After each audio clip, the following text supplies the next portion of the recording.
Donc, M. Yala, vous nous présentez vos propres informations. On vous écoute.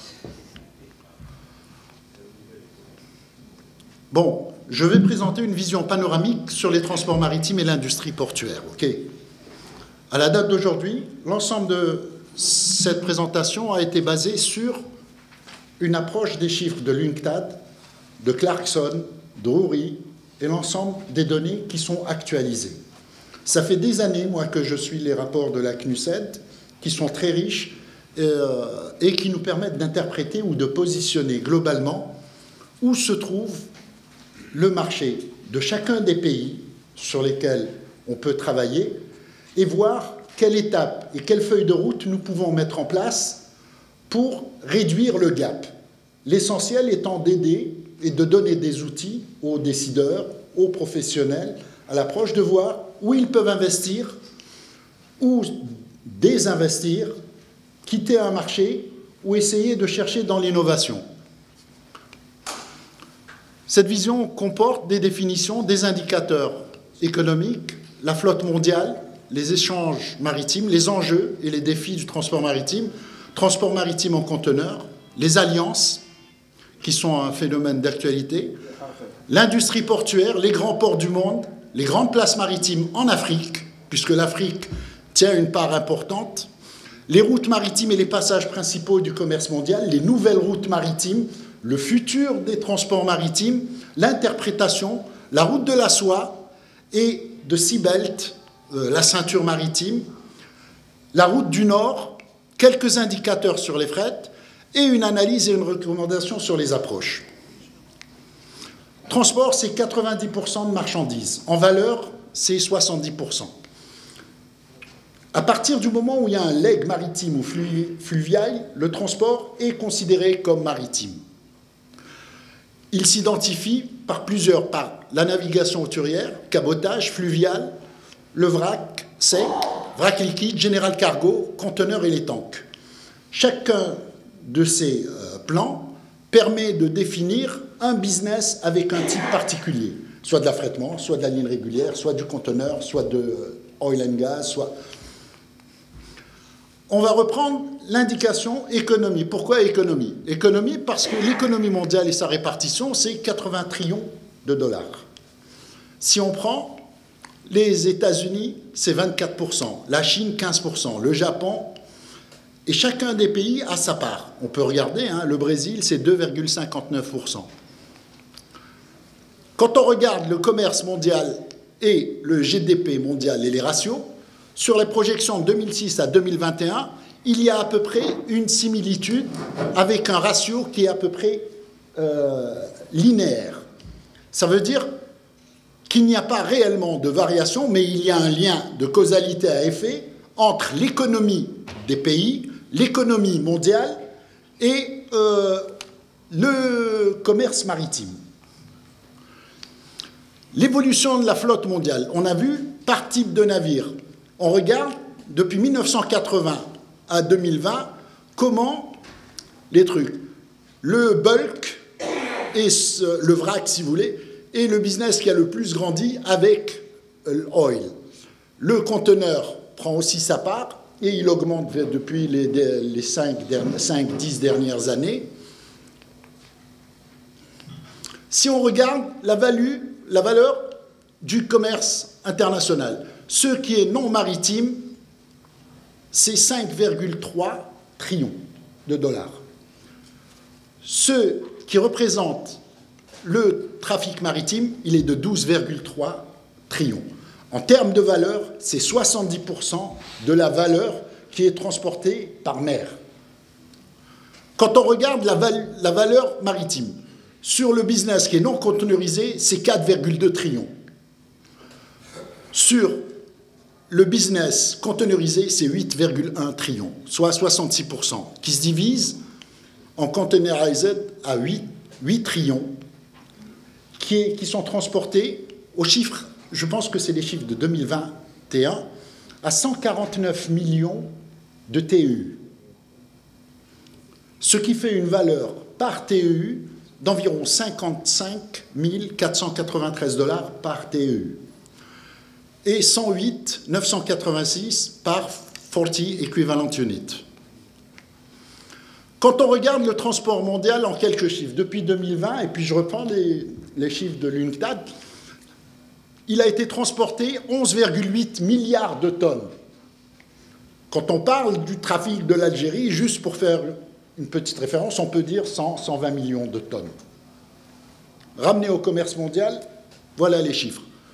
Une augmentation de 2% en conteneurs, un throughput sur les terminaux de 815 millions de VP.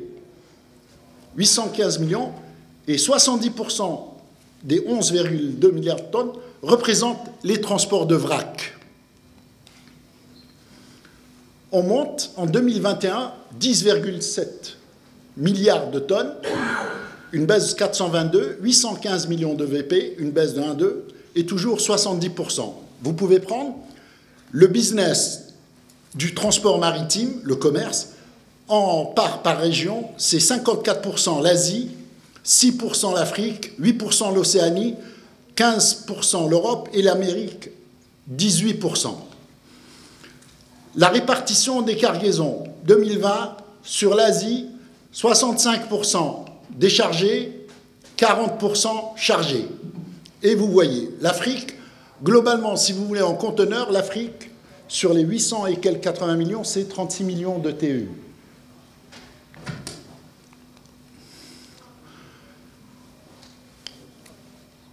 Ceci aussi illustre la même chose, hein, les cargaisons qui sont chargées et déchargées à travers les pays. La conteneurisation en 2018, c'était 793 millions de TEU. Ce sont les conteneurs qui sont balancés sur les ports du monde entier. Le volume global étant de, quand vous regardez, c'est une croissance par rapport à 2017 qui va à 4,7 et une augmentation du trafic maritime de 2,7. L'Algérie, en 2019, hein, pour à peu près pour la même année, avait fait 2,182 millions 180 000 TEU, tout port confondu. Quand on regarde la conteneurisation et la croissance, vous voyez, hein, jusqu'en 2020, c'est une croissance permanente depuis 1996 qui nous permet de donner une croissance à moins 5% aux années 2020, ça veut dire au début des années du Covid. Sur les infrastructures et le transport, en 2020, il y avait 98 140 navires. Ce sont les navires qui sont de plus de 100 tonnes de grosses de jauge. Nous avons 2 61 000 milliers de deadweight de capacité et la répartition se fait 19% de bulk carrier, des oil tankers à 17% et le reste c'est 17%. En 2021, une croissance à 99 000, l'âge entre les navires 5 à 9 ans, ok, et une croissance de 3%. Les progressions de la flotte mondiale jusqu'en 2023, bon, on est aujourd'hui, à la date de janvier, selon les chiffres de la CNUSED, à 105 493 navires. Ça permet de se positionner dans le monde et dire, OK, dans le monde, il y a 105 000 navires, nous, on en a 20. Devant le micro. Nous, on en a 20. Et de dire, est-ce qu'on a atteint notre maturité? Est-ce qu'on a besoin d'investir? Toutes ces questions sont les points qui sont importants à mettre en débat sur la vision, la perspective de qu'est-ce qu'on veut faire du transport maritime. En sachant que sur la flotte mondiale, 75%, nous avons, nous, pavillon national, et on défend le pavillon national dans le terme de trucs, mais 75% de la flotte dans le monde, sur les 105 000 navires, sont des navires qui sont pavillon économique ou pavillon de complaisance. Ça veut dire qu'il n'est pas nécessairement d'avoir de la flotte nationale un pavillon national avec ses contraintes. C'est fait autant par les nations développées que par tout le monde de se lancer dans l'acquisition de navires sous d'autres cieux, sous d'autres règles, ce qui permet peut-être une meilleure flexibilité, une meilleure prise en charge, une approche commerciale différente. Tout dépend de la conjoncture, du choix, de la stratégie, du développement, du planning qui est à mettre en place.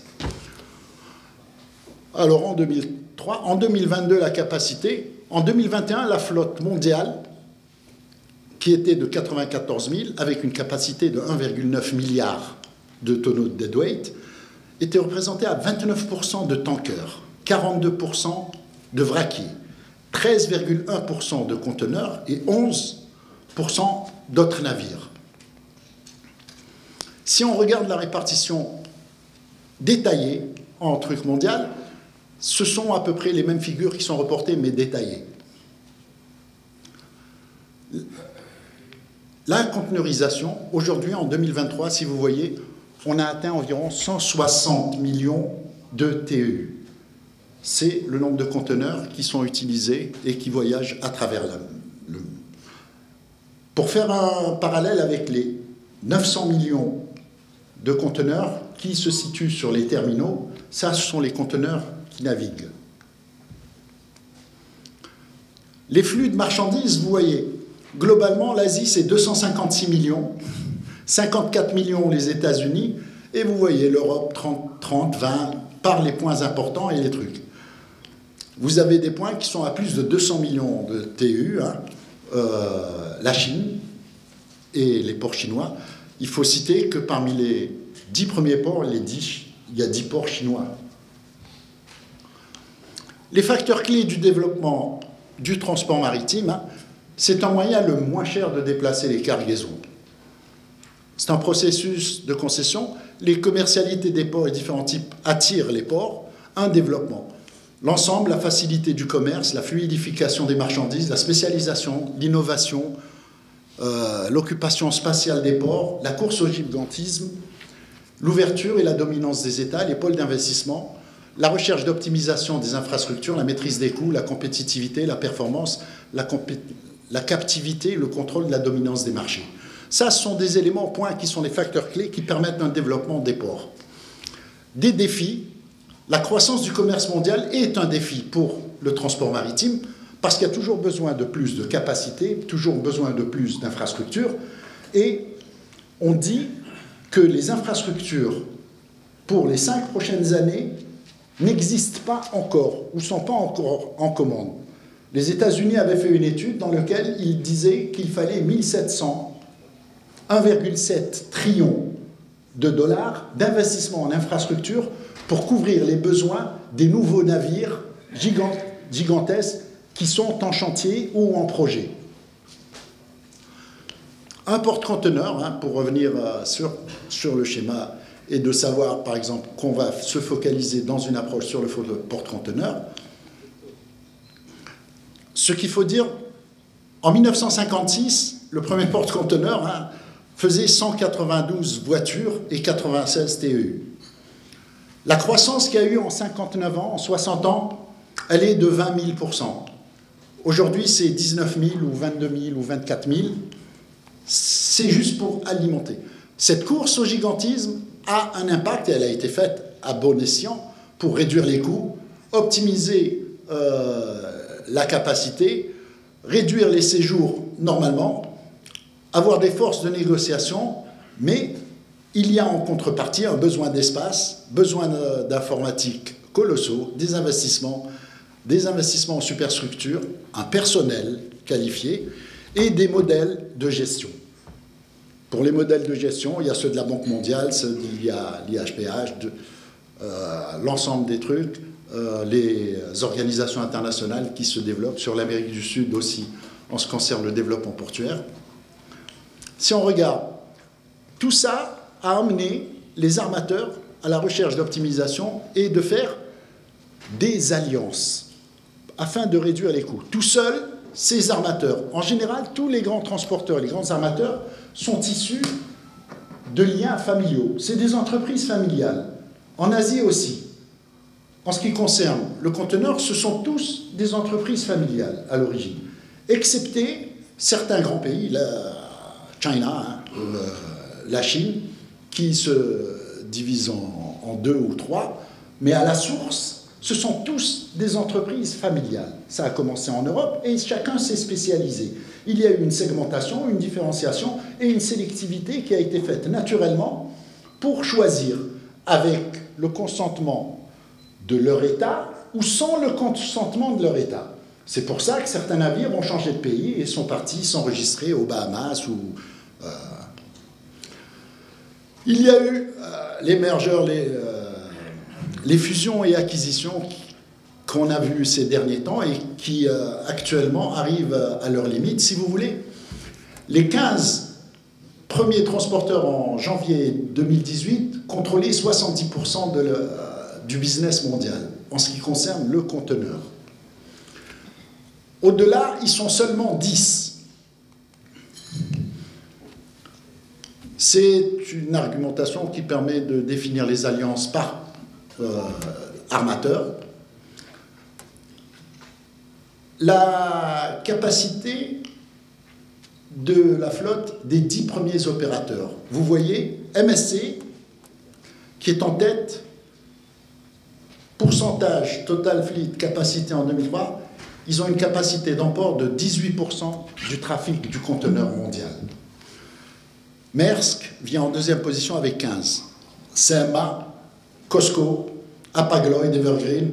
Et vous voyez comment les gens se partagent. Si vous faites la totalité, il y a à peu près 70% du business du conteneur qui est partagé entre ces armateurs.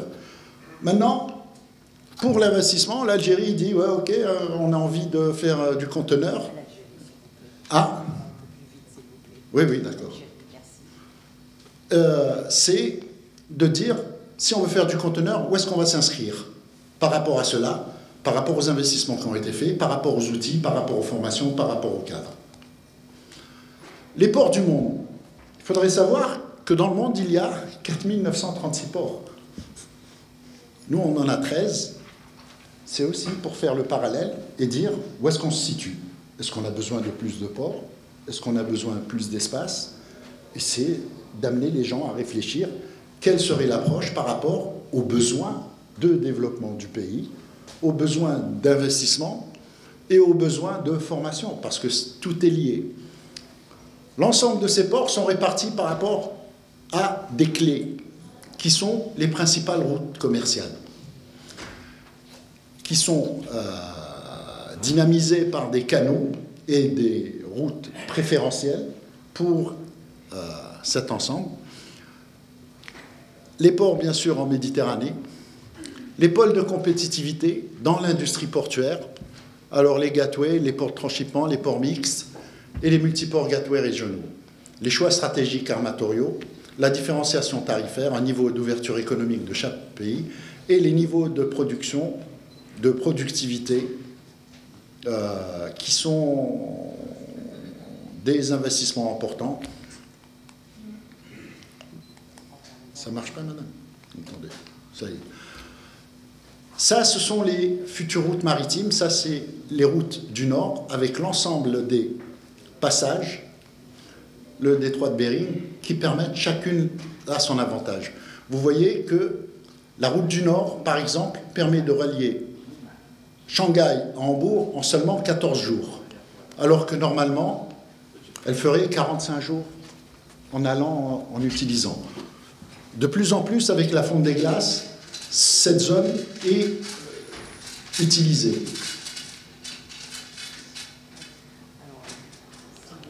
La route de la soie. C'est quoi le... Il y a un souci. Allez-y, continuez. On comprend bien. Attendez.